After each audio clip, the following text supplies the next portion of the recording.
Welcome to the Saurabh Sagar Show.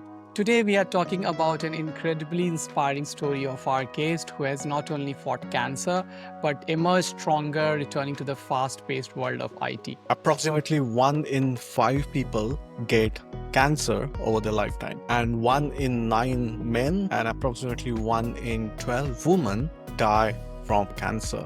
Cancer is a battle that affects millions of lives, not just physically, but emotionally and mentally. Today, we deep dive into the journey of surviving cancer, what it takes to fight through the toughest moments, the role of medical advancement, and the strength of resilience. Cancer not only impacts the person who has got it, but also the family, friends, and everyone around that person. Not everyone is fortunate to recover from cancer, and not everyone is lucky to get support. Whether you are a survivor, a caregiver, or someone looking for inspiration, this conversation will offer hope, insights, and a real story of courage.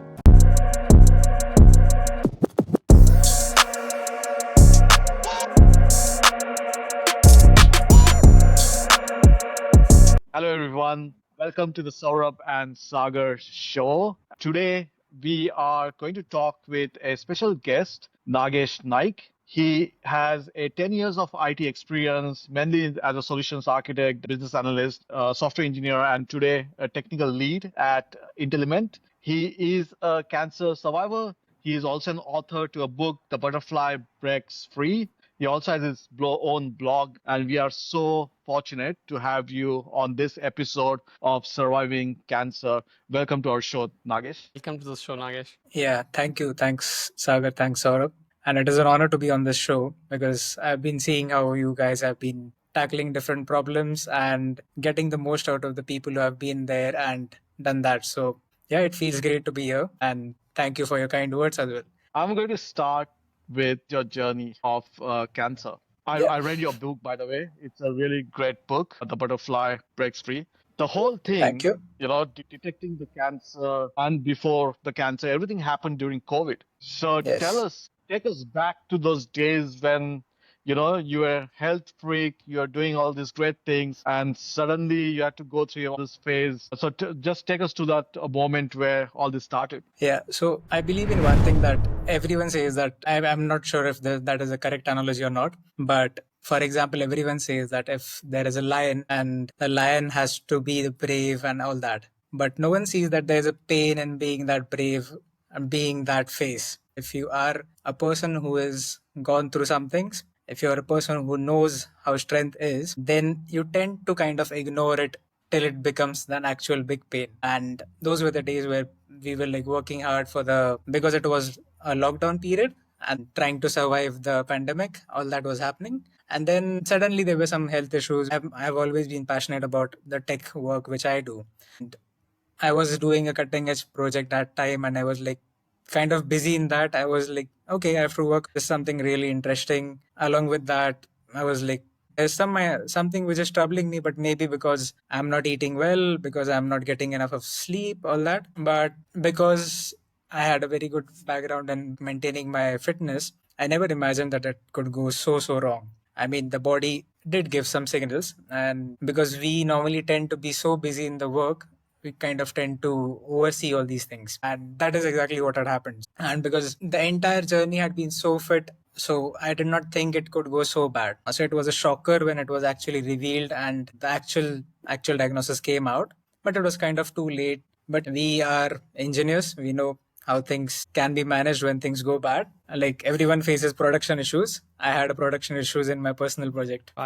Yeah, it is. It's hard to process the news. Cancer is something, even for us, we haven't gone through the experience which you have got, but for us, even imagining what you have gone through is hard to process. But I want to understand, how did your experience in the industry? You had a life in IT, you were enjoying what you were doing, and how did you help manage the uncertainty of a cancer diagnosis? Like, suddenly when we are sick, it's a general sickness, we know we deal with it, but something like cancer, was it a big shocker to you? How did you process that information? It was a very big shock because the way all that had happened, I'd never imagined that it would go so wrong. That was the first thing. Other thing was that when I looked at how it looked in the actual reports and all that, so I was a bit more shocked because it looked like a good code that had a small bug, but it went so bad. So it all started with the fact that, okay, now that the news was out, I had to first accept it, because unless you accept it, nah, you cannot change it. And the other thing that comes to the mind is two things. Basically, there were two things that came to my mind. One thing is one day at a time. Another thing is take note of all that is happening on each day. So, I mean, very honestly, I just used to mark down every day that was happening. I started looking at what I was doing, how was my food going around, how was my health going around, and all that. The reason I started taking notes of all these things was just plain simple that people used to come and uh, kind of give me get well soon wishes and all that. Everyone came to me and they said, okay, don't worry, it will be all right. So people do come with good intentions, but a person who's going through that kind of feels that, okay, how does that person know that it will be all right? I mean, I tried to look up some other examples. There were some books which I found, but somehow they did not match the amount of issue that was present with myself. I was like, I found some examples where the issue was smaller.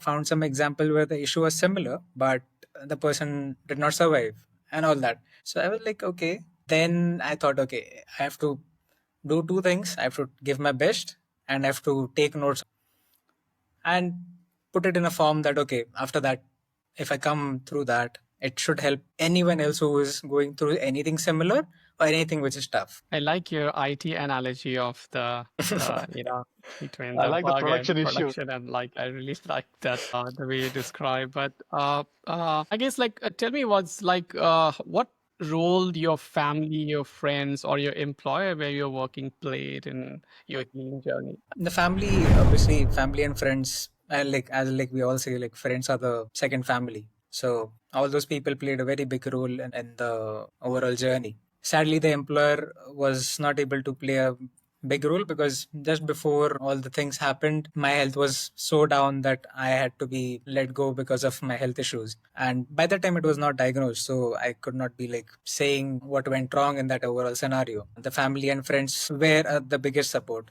and it happened in a time when even the normal people were told about maintaining safe distance and all that. So it was tough, but yeah, the family and friends were the best thing. And yeah, the neighbors have to be, because they are the people who are in the close proximity of any person, and the proximity helps a lot. So they could be around at any time. Yeah. Any small thing that happens to me, even if it's sneezing or anything, the first thing I'll do is Google the symptoms. And most of the time in Google, the first thing that comes is cancer. I read your book, and in your book, you did the same thing. And you had the cancer as the disease for your symptoms, and then the doctor said no, and then you went through the entire circle of getting it diagnosed and then saying cancer. What is your kind of reaction to someone like me googling my stupid symptoms online? Everyone does that. Like, I don't see anyone not doing it because everyone is like, okay, something's wrong. Nowadays, people do it on the AI chatbots. But yeah, Google was the thing that was that time. So people were like, okay, Google it up, and whatever comes to the answers, that is not your first bet, basically. You have to correlate it with something which is more reasonable, like practicing doctor's advice, basically. And you cannot just rely on Google for your health. But yeah, if there were some problems, personally, I was like, I had uh, put in all the symptoms possible. I had tried to look up everything, and I was like, yeah, that is it. And when I had showed it to the physician, he was like, nah, first thing you put that Google off.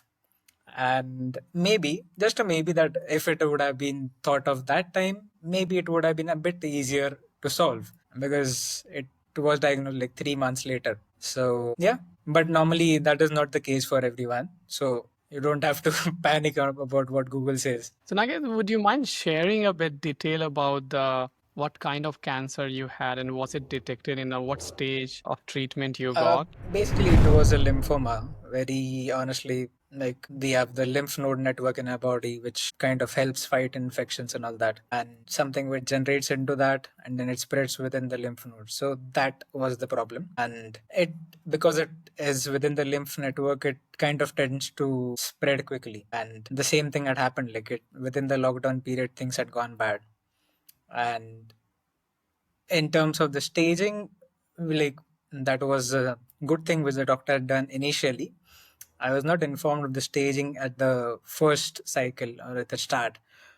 I went through some documents later and realized it was a stage 4, but that was not something the doctor had informed me or my family directly. Maybe because they didn't want to be harsh on the situation. They wanted to keep our spirits good. Kind of it helps because sometimes not knowing that you are in a big mess helps solve the mess easier. Stage 4 sounds very scary, Yeah, but it's so inspiring to see you are, yeah. it was 27 that time. Oh, you're Oh, you're 27 when so you. young. Wow. Yeah. Yeah, it's heartbreaking to hear that at 27 you got that, and that's to stage 4, because I had my stage 4 was is diagnosed, very, and just after that, after 10 days or something, it was my 28th birthday. So I was like, okay, start of a new journey on the birthday. It was a kind of that scenario. and I guess you know that, were you a bachelor? Were you married that time? I was a bachelor. But so tell us about that whole experience of getting misdiagnosed.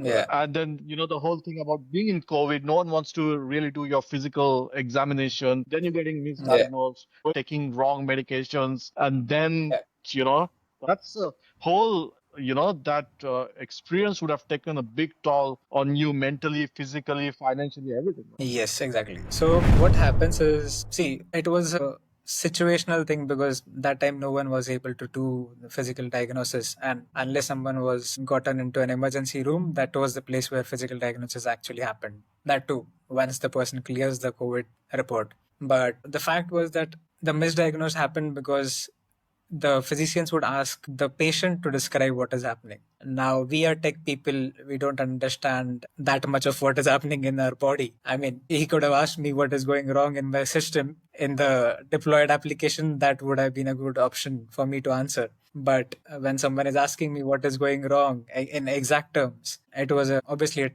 a disaster to answer in that. That is the reason the first diagnosis went wrong. I mean, basically, it was like stomach upsets kind of a thing, and it does happen with a lot of people.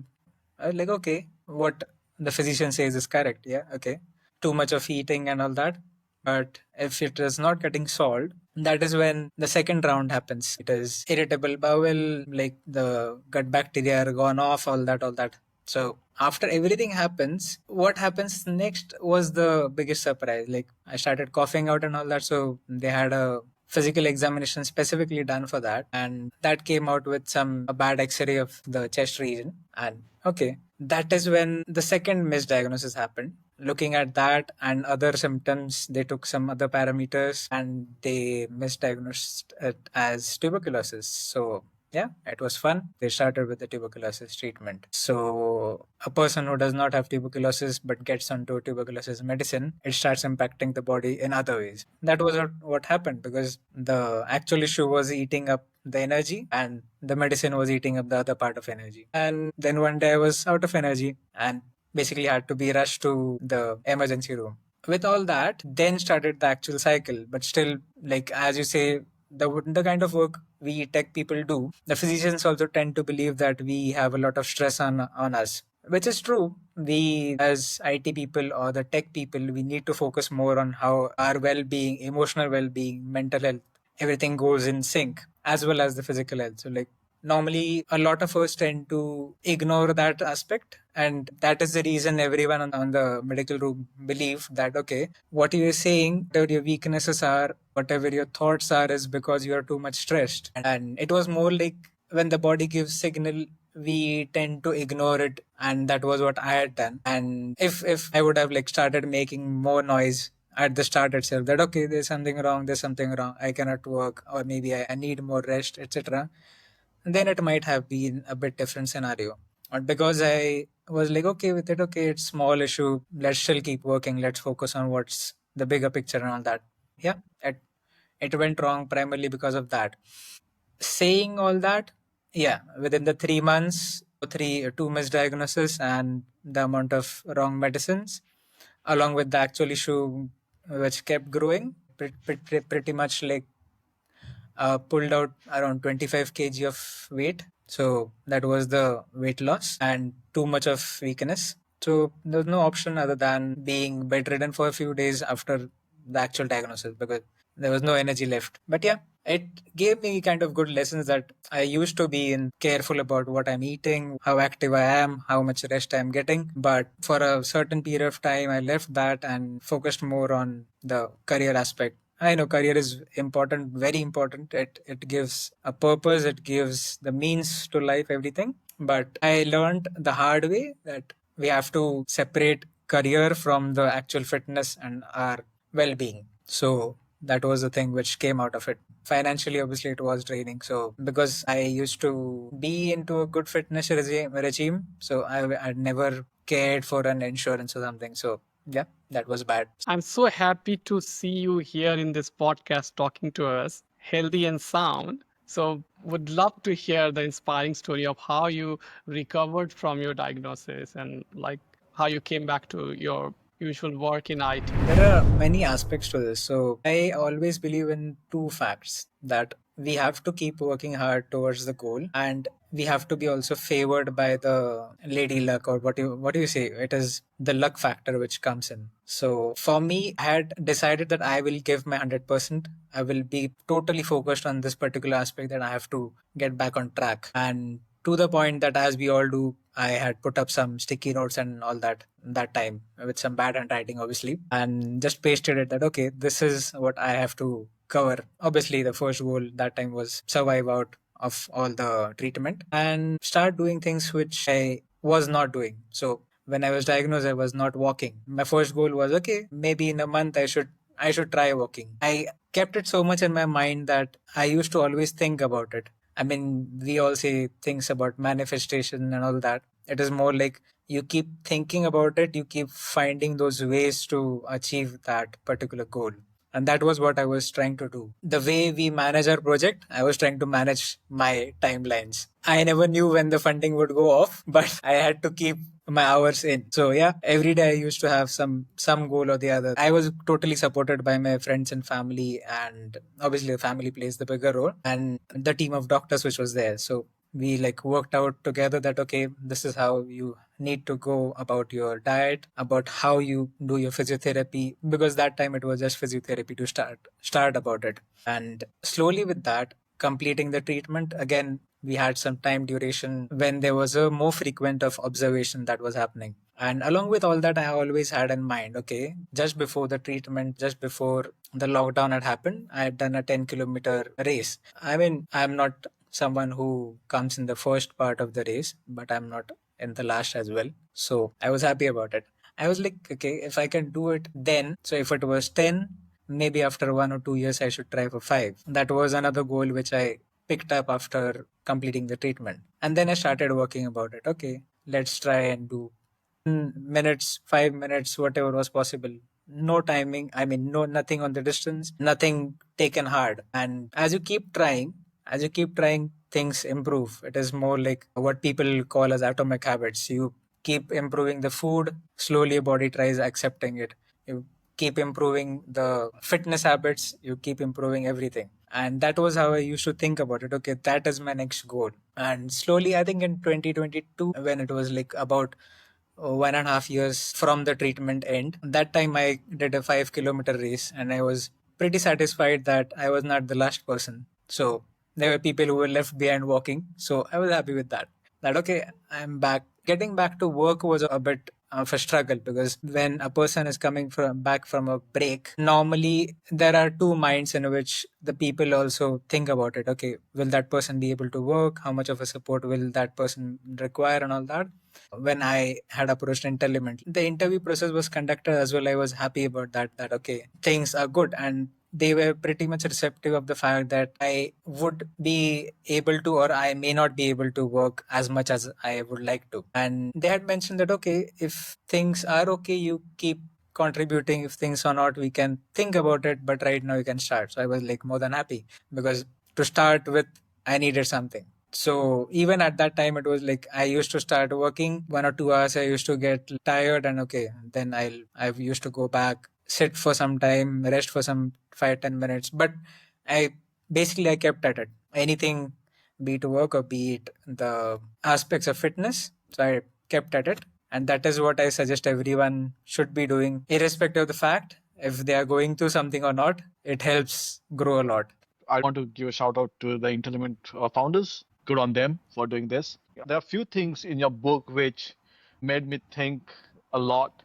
I always think I'm invincible, and I believe everyone thinks that. We never think about death or we are going to die. I feel I will never die, to be honest. I never think of, hey, I'm going to die tomorrow or day after tomorrow. We plan for holidays. I've planned for a holiday in December. I'm right now planning for what I'm going to do in January next year. So we are thinking of that with assuming a big assumption that we will be alive in one piece. In the book, I think one of your lowest point was talking to your mom, asking for a paper and pen because you wanted to write the banking credentials, and she asked you why, and you are telling her that if I don't survive. From that point where you're so convinced that you're not going to survive, how do you shift your mindset and say, I'm going to fight for it, I'm going to push for it? Because there's so many people who will be going through your exact same phase, right? So what is that recommendation that you'll give them? So the point when I was thinking about that negative aspect was because during that time it was not clear, it was not diagnosed, and we were spending a lot of time and energy trying to actually figure out what is going wrong, because whatever the diagnosis was that time, I think it was tuberculosis, and things were not working with the medicines, and I could feel nothing happening within myself. And in that scenario, if the person is trying with the food aspects, the person is trying with the mental aspects, that keeping yourself calm and everything, but the medicine doesn't seem to work, that was the reason for the negative thought. And once the actual diagnosis happened, I had also a look at the biopsy report and all that. So I was like, okay, now at least I knew that what was the exact reason. Now, once the person knows something is wrong and then they accept it, that this is the way things will be, at least for some time, before you start changing it, then things become a lot more easier, because then you can start pumping more of positivity in life. Unless you are accepting what is going wrong. See, positivity is one aspect of life, and that is very crucial.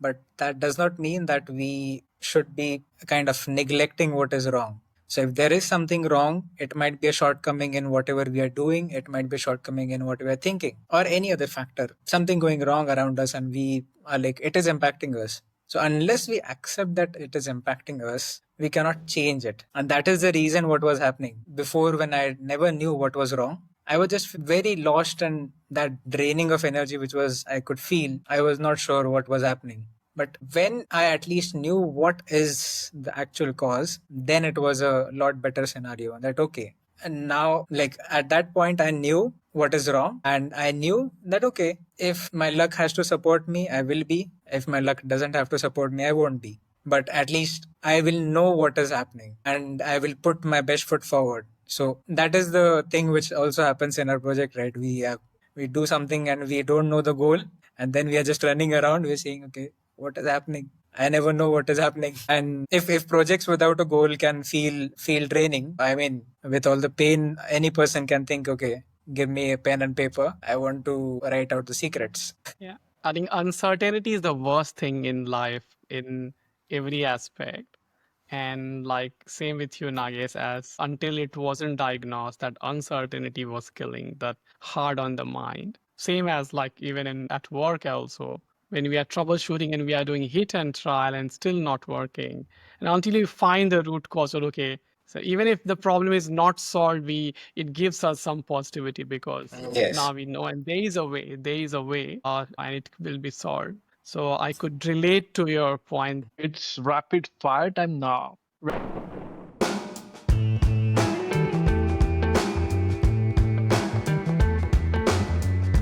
Rapid fire Nagesh, is a segment of our episode where we'll ask 10 questions. It's a or B kind of answer. So two options. You have to select one or two. You cannot select both. You tell us whatever comes to your mind first. Ready? Yep. Ready? Electric car or petrol car? Petrol car. Sales or consulting? Consulting. Team or solo? Team. Social skills or technical skills? Technical. Sydney or Melbourne? Sydney. Good. Tea or coffee? Tea. Sleep or go to gym? Gym. Reading a book or watching movies? Book. Use AI or use your brain? Brain. Wisdom or knowledge? Wisdom. Good. That was good, Nagesh. Great answers. Thank you.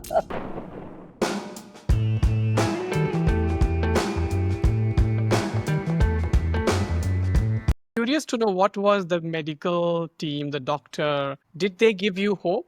Like, what was their Yes. assessment of, was it cure? They tell you it was fully curable, and So there was the first question which they asked me, which relates to our generation kind of. They asked me, do you have any kind of addictions which are like carcinogenic or something like that? Do you smoke? Do you drink? Anything on those lines? To which I said no. I mean, which was the truth. And then they were like, okay. And then they asked about all the other factors, like what is your general type of diet? Do you normally tend to eat fast food and all those things? So these were some aspects which they wanted to understand, because that is something which even I saw within the treatment period, that people, because they lose taste, because they are bored of the food, they try to keep themselves happy with food which is not so good for health. Just for taste, it is a better option. Sometimes that even the smallest thing impacts, because I remember one phase where I was being given food which was kind of tasteless, or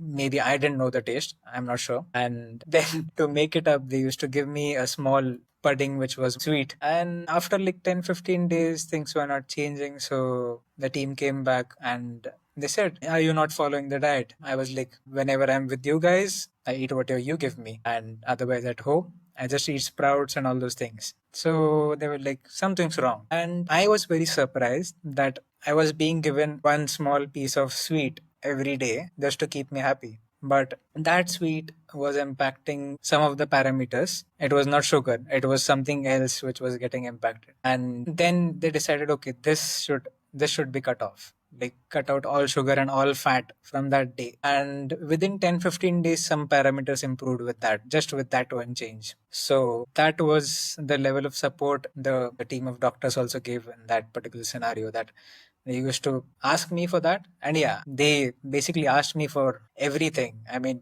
pretty much, like, that would pretty much annoy. I kind of had become the scrum master at that time. I used to ask myself, have you had 3 liters of water in the day? Have you had 5 meals with XY grams of protein in the day? And all that things. So everyone was on their toes, like, okay, give me food, give me good food, not just food. And I used to make notes of that, because that was what they needed. And they also needed some other things, like how is the weight going and all that. But yeah, they did quite some good data analysis, I believe. Whatever I used to give them, they used to give me suggestions and they used to work. How about the chemotherapy? You talk about that also in the book, where the chemotherapy changed the way you looked. By the time you were also lost a lot of your weight, your hair was gone. You would see yourself in the mirror and wouldn't recognize yourself. Every new day was a new experience. It all started, like, for those who know cricket, who've been cricket fans, I can only describe that I went from being Malinga to Jayasuriya. So that was the exact description. It is more like a journey where things are not certain, and every new day came with new challenges. And it kind of taught me, or kind of reinforced whatever I had learned, that things will change. What should not change is the determination to reach the goal. Even there are some phases in life and some events in life where everyone keeps planning for the next, as you all said, like as Sagar also mentioned, that we are planning the holidays and all that. We always have to plan the holidays. We never know the luck factor. The holiday can improve, it can go bad. Never care about that. Just keep planning. Did you ever get angry, at people yourself, or were you always like this, calm and peaceful? thrown any tantrums during all this thing? Tantrums, as in, I did throw some amount of tantrums when it used to be a lot painful day. Some days used to be a lot painful, some days used to be okay. And then sometimes it used to be have a kind of a mood where the anger came out from the fact that I was not able to do anything on the scenario. Actually, I was doing a lot of things, but that thought comes to mind at that moment because the results are not visible that quickly. The results are visible when the person spends like 2 months, 3 months, and then they see the results. Otherwise, at a day-to-day level, there were hardly any improvement seen. So sometimes it used to be a frustrating thing. It was like things are not moving. The project manager says things are not moving, man. Your Jira ticket is still there. Worked with the project stakeholders, which were these guys, the team of doctors. I was like, okay, you're saying this, and then they gave me a good target. The chief doctor, who was the treating doctor, he gave me a target one day. I had barely started walking, so he told me, "See, look, you used to be very good at fitness, but I have never seen you that way. Next time, if you come walking with a support, don't come to meet me." So, and next time was just in 14 days. So he was like, if you would come walking with a support next time, don't come to meet me. And that was within the treatment. So it was like half treatment done. So that was a good stakeholder to work with. I love your attitude towards life and the way you are describing things and the analogy of IT work and health. And also you gave an analogy of cricket. So I think it looks like a special talent you have in relating different aspects of life to things we know and enjoy. So we talked about being obsessive on researching on internet and before your diagnosis, the life you was living in tech, and after the diagnosis, do you still obsessed about internet, chat GPT? Do you when something happens, do you still do your research? Now you're more you deal with these things in a different way. How your perspective on life, your concept about work-life balance changed after the recovery? The concept of work-life balance obviously changed. I mean, I'm a lot of passion about technology and that space. So it is very difficult to remove that from a person. The only thing I do is anytime I am not in the mood to work, I just switch off the machine and I'm out of it. Or I ensure that, okay, I'm working for a certain amount of time, but not overdoing it. And when a person goes through a certain scenario of this nature, then one thing that comes to that person's mind is, I need to accomplish something and it cannot be delayed. It has to be in a certain time frame. Obviously not without like not stretching too much or not putting something at risk, but then there comes a sense of urgency, knowing the fact that there is a kind of fragility to how the life works. I love writing. Yeah, and hopefully there's a blog coming up soon. So I'm kind of working side by side on that. Is going to be launched in April. So you are like I'm having a conversation with you first time. You are very creative and you have a very different outlook towards life. So I'm Yeah. certainly a fan. I will definitely go back and read your book and start reading your blog. So Yeah. Thank you for that. tell us about your work, your current role, and how did you find yourself reintegrating with the work? Your work, usual work. Are you 100% back at work? Are you working full time? Yes. And do your working hours changed before and after the treatment, or are you Yeah. taking more care So about your routines, like more fitness routine and food and work and taking not less stress? Or like tell us something about that. yeah. So I've been back to work since 2022, the start of 2022. So since then I've been working full time, so that has not been an issue. The only thing has happened that is I've been more cautious about the rest times. Sometimes I even switch off the phone so that it does not trouble me, especially after the work hours. If it is a weekend, if it is sleeping at night, etc., I just put it on D&D mode or something like that. That is just to ensure that there are no messages popping up around the home and disturbing my sleep. That is something a part of a routine which I have decided. And I try to eat as much as good food as possible. Obviously, I try to follow the 80-20 thing that we also need fun. So good food, I mean, tasty food is the 20 and good food is 80. And I try to do that. And even for the routine, I try to do some activity or the other every day. And it may be 5 minutes, it may be 10 minutes, it may be half an hour. But putting in some activity so that I'm not in one place. So that is something which I have been consciously doing when I have been back in the last 3 years. You're prioritizing your personal life first and then your work life.